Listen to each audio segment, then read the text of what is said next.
community of 13,000 gathers every night to listen to real stories. Welcome to Darkroom Nights.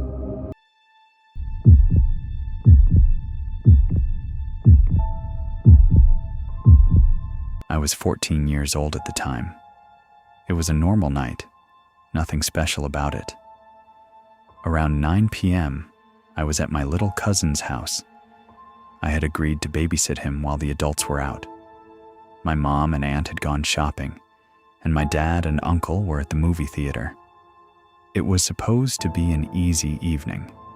Just the two of us, some TV, maybe a snack, and then bedtime. We were sitting in the living room watching television. My cousin was on the couch beside me, completely relaxed, laughing at whatever cartoon was playing. Everything looked normal. The lights were on, the house felt warm and safe, and there was no reason for me to think anything was wrong. But deep down, I felt something strange. It's hard to explain, but I had this uncomfortable feeling in my chest, like something wasn't right. At first, I tried to ignore it. I thought maybe I was just tired or overthinking things. I kept watching TV, trying to focus on the show, but the feeling wouldn't go away. It actually got stronger. My body felt tense, and I kept glancing around the room without even meaning to. It was like my instincts were trying to warn me about something. After a few minutes, I decided to get up and check the back door. I told myself I was just being responsible. Maybe I had forgotten to lock it earlier. I walked through the kitchen toward the back door and made sure it was locked. It was. As I turned around to head back into the living room, I happened to glance at the kitchen window. That's when I saw him. Standing outside the window was a man. He looked old and dirty, like he hadn't bathed in weeks. His clothes were torn and stained. His hair was messy and hanging in his face. He looked thin but rough, like someone who had been living on the streets for a long time. His face was pale and lifeless, but his eyes were focused. He wasn't looking at me.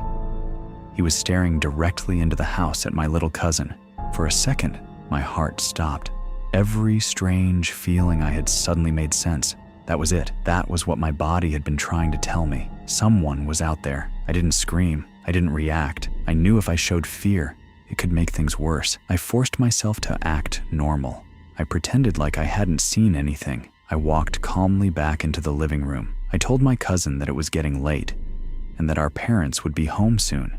I said they wouldn't want him staying up too late on a school night. He complained a little, but he trusted me. He got up and followed me upstairs without any argument. While walking up the stairs, my mind was racing.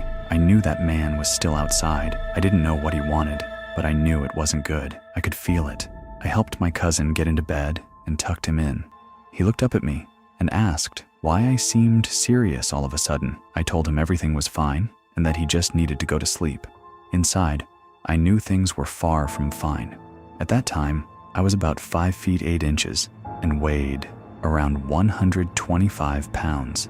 I played football at school, so I was in decent shape for my age, but I was still just 14, and there was a grown man outside the house.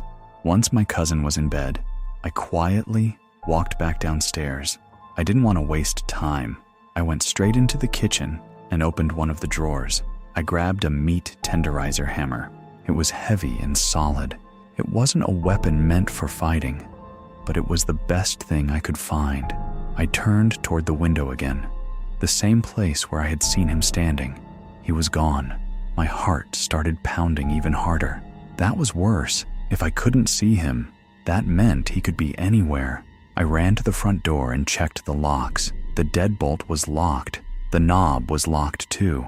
I double-checked them just to be sure. Everything was secure. I hurried back upstairs, still holding the meat tenderizer tightly in my hand. I went straight into my cousin's room and closed the door behind me. Instead of leaving, I sat down on the floor in front of the door.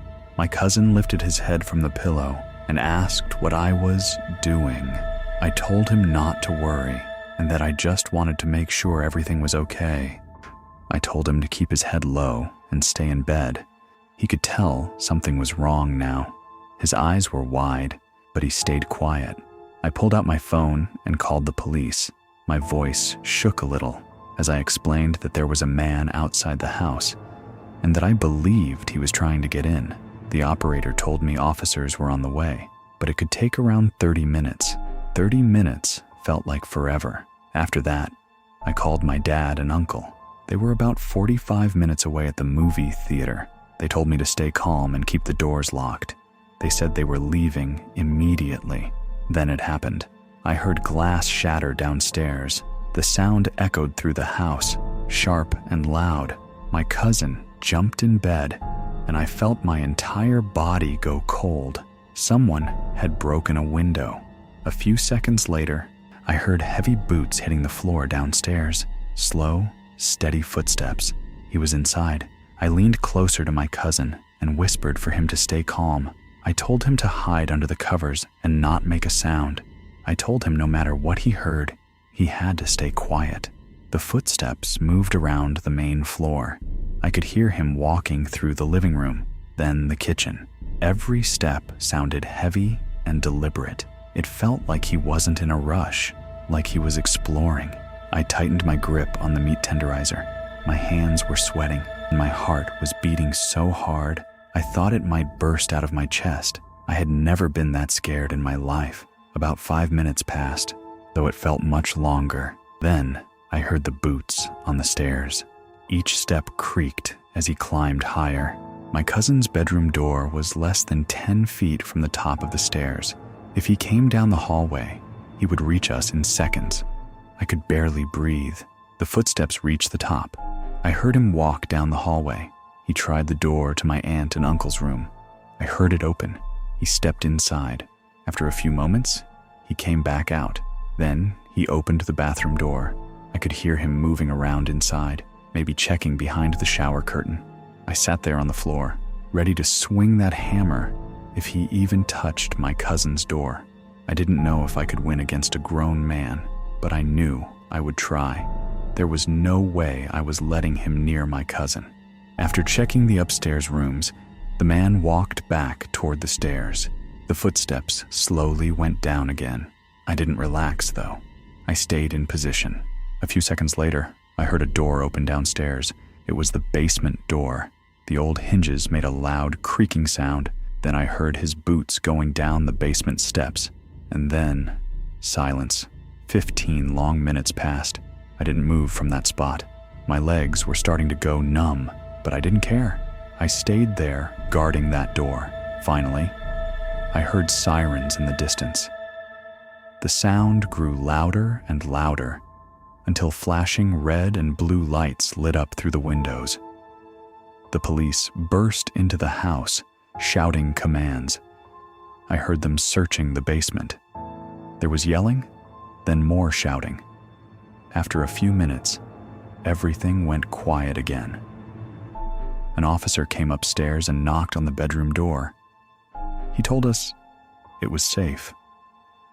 I slowly opened it, still holding the meat tenderizer. They had caught the man hiding in the basement. Later, we found out that he had escaped from a mental hospital in another province. He had been missing for days. No one knew how he ended up in our neighborhood. That night changed me. I learned that sometimes your instincts know something before your mind does. If I had ignored that strange feeling, if I hadn't checked the window, if I hadn't acted quickly, things could have ended very differently.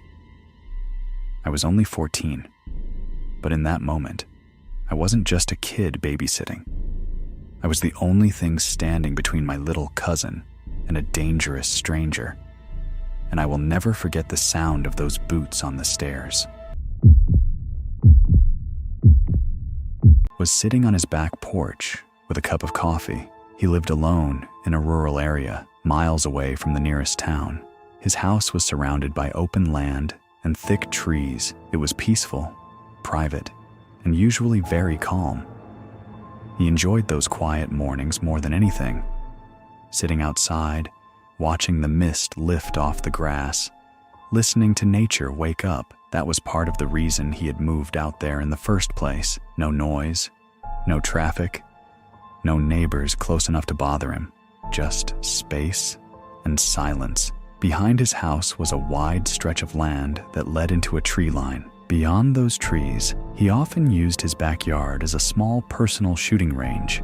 He practiced responsibly and kept everything locked up inside the house when he was done.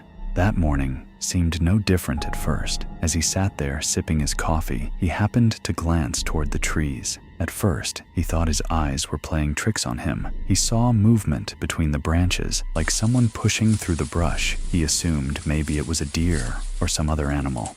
But then, a man stepped out from the tree line. He wasn't dressed like someone out for a hike. He looked large, tall, and heavy-set, with messy hair and dirty clothes hanging loosely from his body. His appearance immediately stood out. His clothes were stained and wrinkled, like he had been wearing them for days. His beard was thick and untrimmed. Even from a distance, something about him looked wrong. For a second, they made eye contact. Then, the man started running straight toward the house, not jogging, not walking quickly, running hard, like he had made up his mind to reach that house no matter what. For a split second, instinct kicked in. He jumped up from his chair, on nearly spilling his coffee, and rushed inside through the back door. He slammed it shut and locked it immediately. He moved quickly through the house, checking every door and window. Front door locked, side door locked, windows secured. As he pulled out his phone to call the police, he heard something that made his stomach drop. A sound from inside the house. It was faint at first, a creak, then the slow thud of a door moving. He stopped in the middle of the hallway, listening. Another sound, footsteps, coming from the direction of the basement stairs.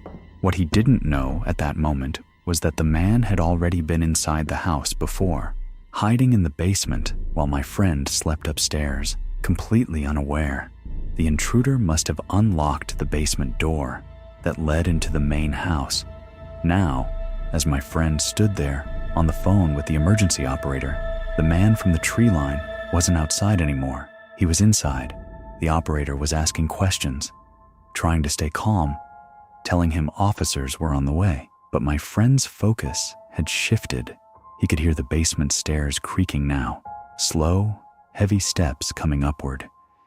He moved quickly to his bedroom, where he kept his security firearm locked in a safe. His hands were steady, but his heart was racing. He unlocked the safe, grabbed the gun, and positioned himself at the end of the hallway. The basement door opened fully. The man stepped into the hallway. Up close, he looked even worse than he had from the porch. His eyes were wide and unfocused, like he wasn't fully aware of where he was. His face was pale, his movements unsteady, but determined. He wasn't speaking clearly, just muttering under his breath. My friend shouted for him to stop. He warned him clearly that he was armed. The operator on the phone heard everything. The man didn't stop. He kept walking forward. The first round my friend fired was rock salt. It was meant as a warning shot, something painful enough to make someone back off without causing deadly harm. The shot echoed loudly through the house. The rock salt hit him. He barely reacted. If anything, it seemed to make him angrier. He kept moving forward down the hallway. My friend fired again. This time, it was a rubber bullet aimed at the man's chest. The impact was strong enough that it should have knocked him back, or at least slowed him down. It didn't. The man staggered for half a second, then kept coming. At this point, it was clear something was seriously wrong. No normal person would continue walking after being hit like that. His expression didn't change. He looked disconnected from reality. Like pain didn't even register, my friend shouted again, telling him to stop. The operator could hear him yelling, and the man reportedly shouted something back along the lines of daring him to shoot. The third shot was different. Whether it was buckshot, a slug, or from a rifle, I'm not completely sure, but it was lethal. The blast hit the man directly in the chest. It left a visible wound that would have stopped most people instantly. But even then, he kept moving forward. Bleeding heavily, clearly injured, he still pushed down the hallway with surprising strength. He was a large man, much bigger than my friend. Within seconds, he reached him. They collided. The force knocked my friend backward, and they both crashed to the floor. Despite the severe injury, the intruder managed to grab him and wrestle him down. It turned into a desperate struggle on the hallway floor. My friend fought to push him off, trying to keep control of the weapon. The man's weight was crushing him, but the injury was catching up. The blood loss was severe. Within moments, the man's strength faded. He collapsed fully on top of my friend. And then, he stopped moving. The operator had heard almost everything. The shouting, and the gunshots, the struggle, the final heavy thud. Police arrived shortly after. In rural areas, response times can vary, but they got there as fast as they could. They entered the house cautiously and found my friend pinned under the body of the intruder. The man was dead. An investigation followed, as it always does in cases involving firearms. There were questions, forensic checks, statements taken, but the 911 recording supported my friend's account. The evidence showed forced entry through the basement window from the day before. There were signs the intruder had slept down there. Food wrappers, disturbed items, and footprints confirmed it. The story made local newspapers. It was shocking for that quiet, rural community. People couldn't believe someone had been hiding inside a house overnight without the homeowner knowing. Authorities later confirmed that the intruder had escaped from a mental hospital in Baltimore a few days earlier. Somehow, he had traveled roughly 50 miles into the countryside. No one knows exactly how he made it that far. He must have wandered, possibly hitched rides, or simply walked for miles. By the time he reached that property, he was completely disconnected from reality. Eventually, after the investigation was complete, my friend was cleared of any wrongdoing. It was ruled self-defense. He had called the police before the confrontation. He had issued verbal warnings. He had attempted non-lethal force first. Everything lined up legally. But being cleared legally doesn't mean walking away unchanged. I haven't spoken to him directly since it happened. I've only talked to his parents. From what I understand, he's not the same person he used to be. Imagine finding out someone had been sleeping in your basement while you were home, breathing the same air, moving quietly below you while you went about your evening, completely unaware. That alone is enough to disturb anyone.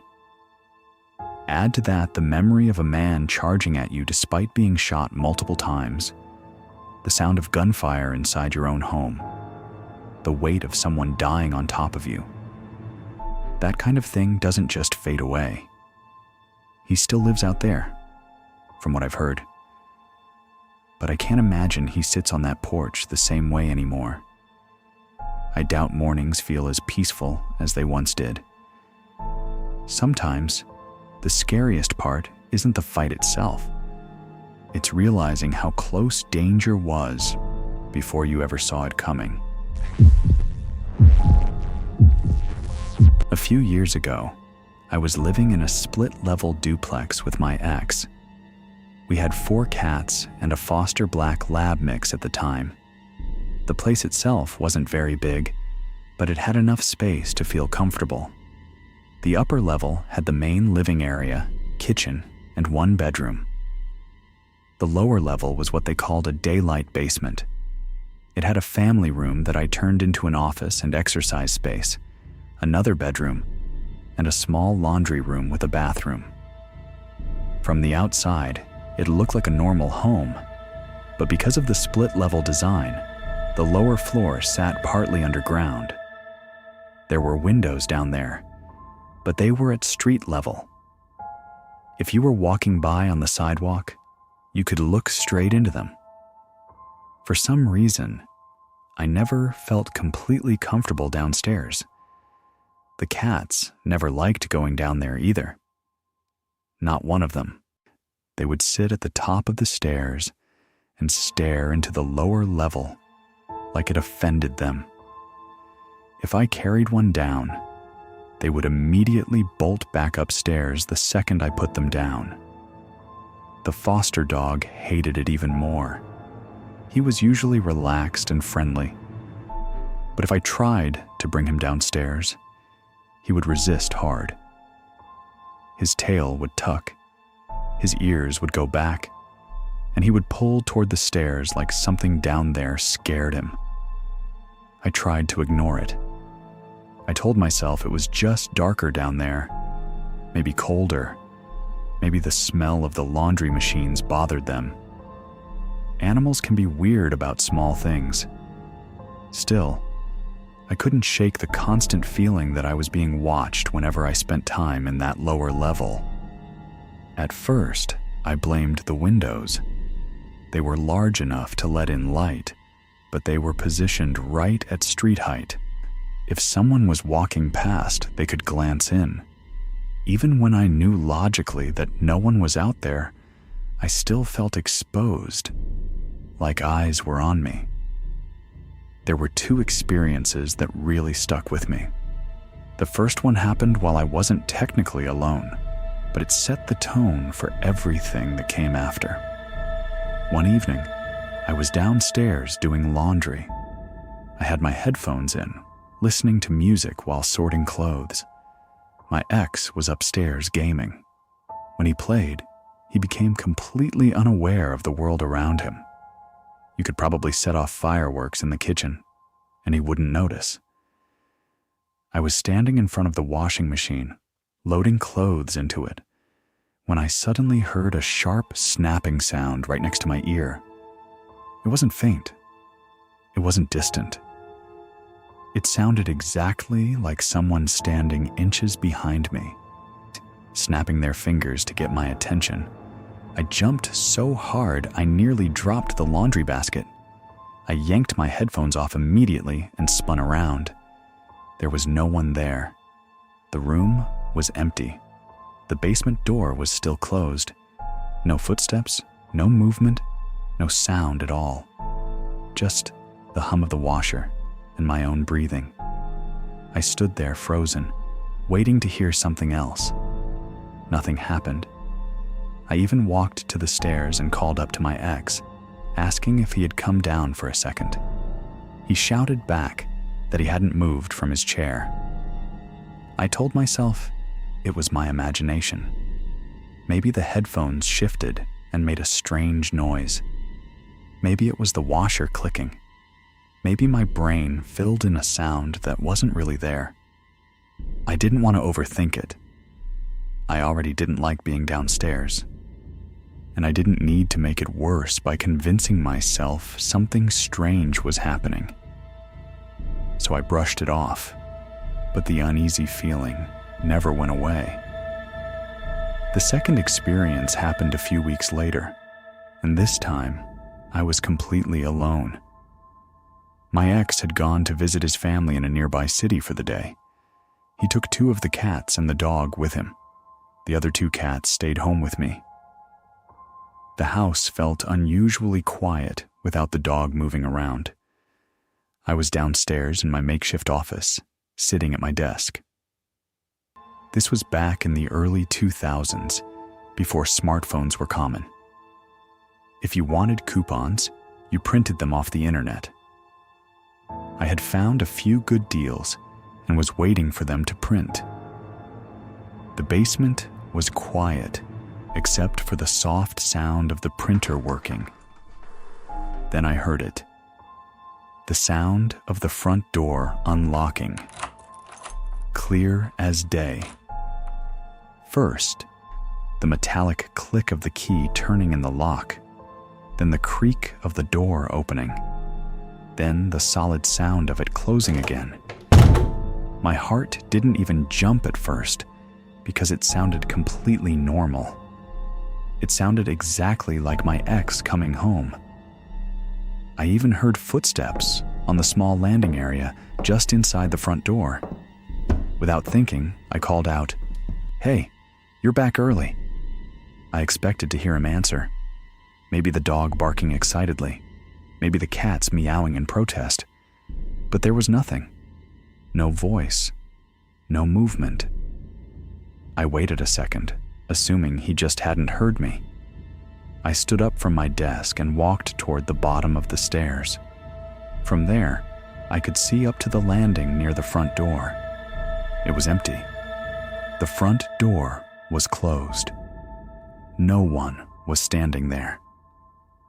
I slowly walked up the stairs, my stomach tightening with each step. I looked around the living room. Nothing. No dog. No ex. No extra cats. I walked to the front window and looked outside.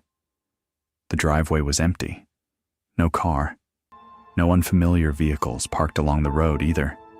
It was completely quiet outside. I checked the neighbors' driveways, just in case I had, somehow, heard a door from next door. No cars there either. The two cats that had stayed home were sitting upstairs like usual. Completely calm. One was licking its paw. The other barely glanced at me. They didn't look startled or interested at all. If someone had actually come into the house, they would have reacted. Cats notice everything. I felt a cold wave of fear wash over me. I grabbed my phone and called my ex immediately. When he answered, I asked him if he had come home for some reason, and then left again. He sounded confused. He said he was still in the city, at least 30 minutes away. He hadn't left yet. When I told him what I had heard, his tone changed. He got quiet. Then he asked if I was sure. I repeated every detail. The key in the lock, the door opening, the footsteps. He got a little freaked out too. He said he would head back right away. While I waited, I checked every door and window in the house. Everything was locked. There were no signs of forced entry, no open windows, no missing items. The house was exactly the same as it had been earlier. But I knew what I had heard. It wasn't vague. It wasn't muffled. It was clear and distinct. The sound of someone unlocking and entering the house. When my ex got home, he searched the entire place.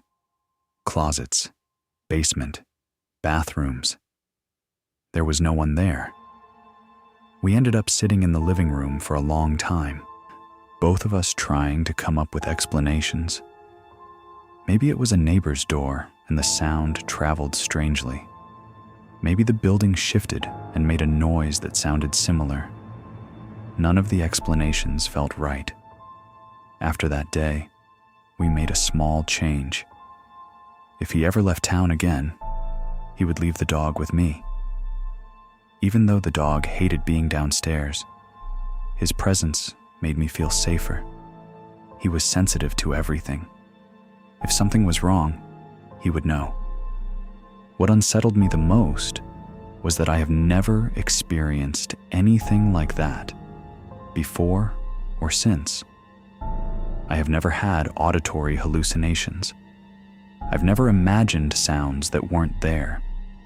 I'm not someone who scares easily, and I don't believe every unexplained noise is something supernatural.